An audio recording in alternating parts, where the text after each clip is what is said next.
is about nuns that just people get weird about when it comes to some of our media.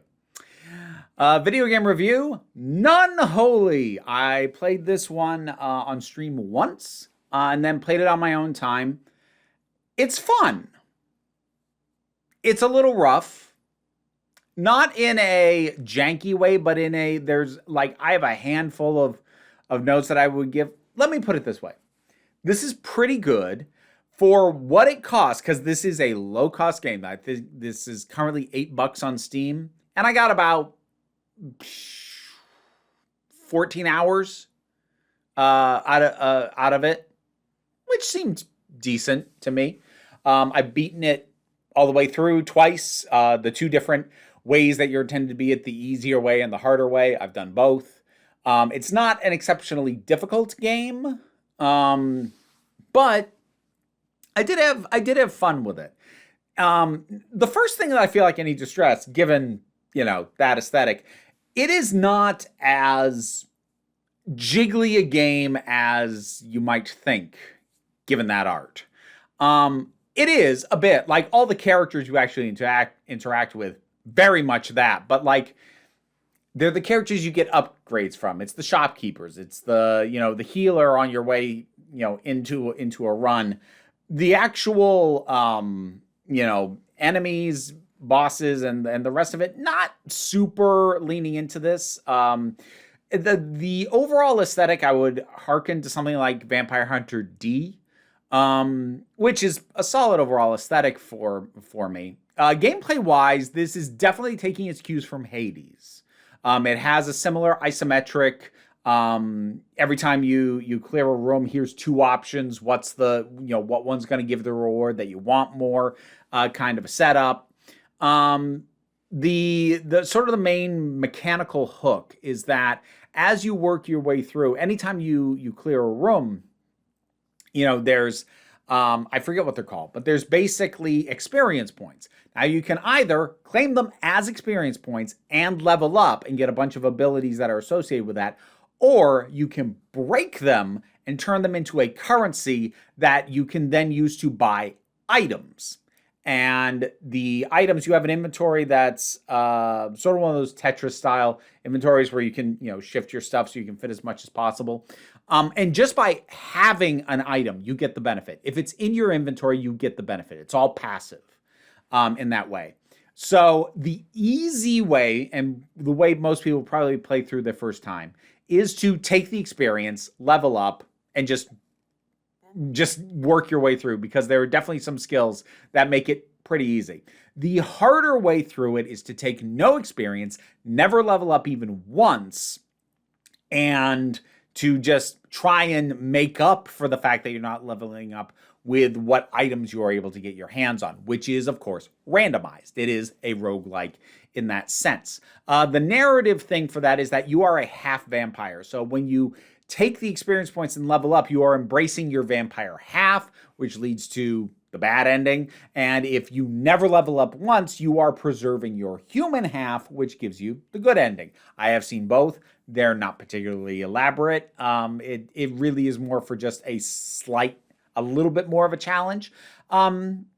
There is a decent feel to the game. There's a punchiness to most of it. Like, I have a handful of tiny notes that actually make me really want a sequel to this, because there's a bunch of little things that I feel like could really be expanded on or adjusted in a sequel that I'd honestly like to see. But the first is that there's a good flow to the combat in terms of your dash, and you have three different attacks. You have your main attack, you have a ranged attack, which is a gun of some kind, or at least it was with the character build that I was doing, and some sort of special attack.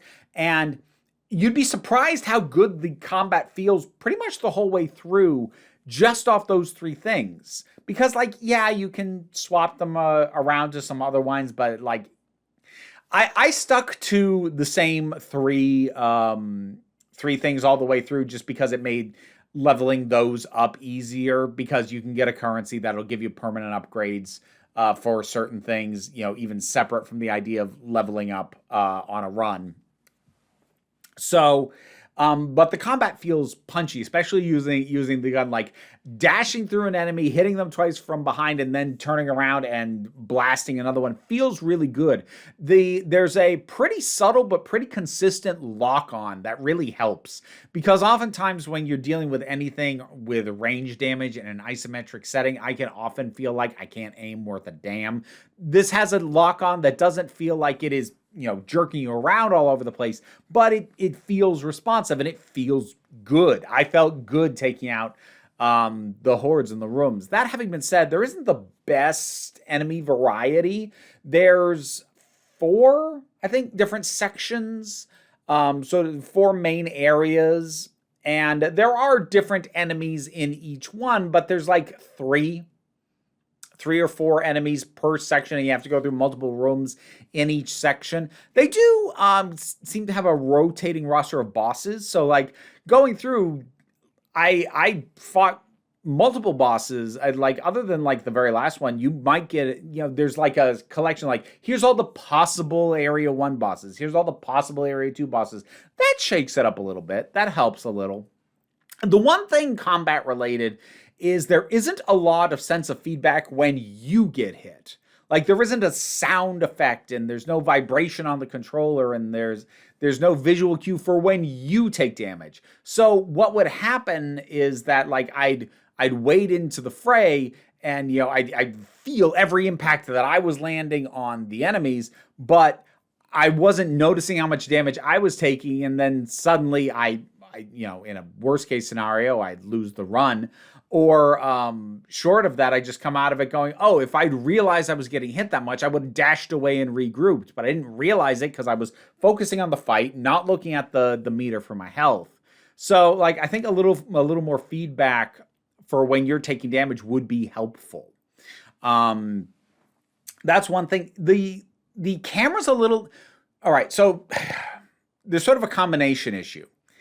The camera is slightly more zoomed out. The camera zoomed out a little bit more to Diablo scale, which, given that it is taking its combat cues from Hades, is a little bit of an odd choice. I would have zoomed the camera in a little bit, and I also would have done one of 2 things. I either would have made the arenas smaller, or I would have given you a run, which, again, is a feature in Hades, so I'm surprised they didn't rip it off. Because, like, I would find myself, working my way around these arenas, which are fairly generic, but like they were just a little too big for how fast I moved. I'm like, boy, would it be nice to have a run feature so I could get to the other side of this arena faster, or failing that, just make the arena smaller. So there's a lot of small things like that hold it back from its full potential. But like all of these are correctable. These are things that I would hope would get sorted if it ever gets a sequel. And I would kind of like to see it get a sequel, if only to refine these kinds of things and expand it to more. Because it, again, only having like 4 areas and like 3 or 4 enemy types per area, runs get a little bit samey after a while. Like in theory, there's a bunch of stuff I could still be working towards unlocking or upgrading, but I've beaten it once each of the 2 ways that you can beat it, and I kind of feel done. Like, I don't feel like there is enough that it can offer me on any new subsequent run that it's really worth it to me to keep playing beyond that. But there's enough that felt good about the mechanics, and enough that was interesting about it, between the item usage and, the choice of the XP or the currency. Like, there's enough interesting here that you could build a really good, larger scale game out of it. And I kind of would like to see them do that. It's solid. I think, especially if you like this type of game, it's probably worth it for the money. But I am glad it's not a particularly expensive game, because otherwise it would be a little bit like, oh, that's it. But for what it costs, yeah, I think I got my money's worth out of this. Nunholy. Have you played it? What did you think about it? Whatever your thoughts are, drop something down in the comments. Let's talk about it. Patreon pays the bills, enables me to do this as my living, even if you can't help me out that way. Like, share, subscribe. They all help me out. Don't worry too much about it, though. We take a relaxed attitude around here, so you can just come on back next time you need a break. And now to thank my highest supporting patrons: Robin Moore, Quite Bearish, Zubin Lutfula, Mira G, Angry Casperl, Dave Hall, Andre, Movie Turtle, Oliver B, Welsh Wrestling Geeks, Melissa Pedersen, Mary Mello, Becky Sparks, Loki Eris, Pal Barabajoggle, and Sir Didymus is my favorite. And also Toka Blue Hoovian, Auntie Kate 808, and Tracy Scrabbit. If you'd like to hear me try and pronounce your name correctly while these guys chitter in my ears, check out the reward tiers on the Patreon. Yes, I hear you.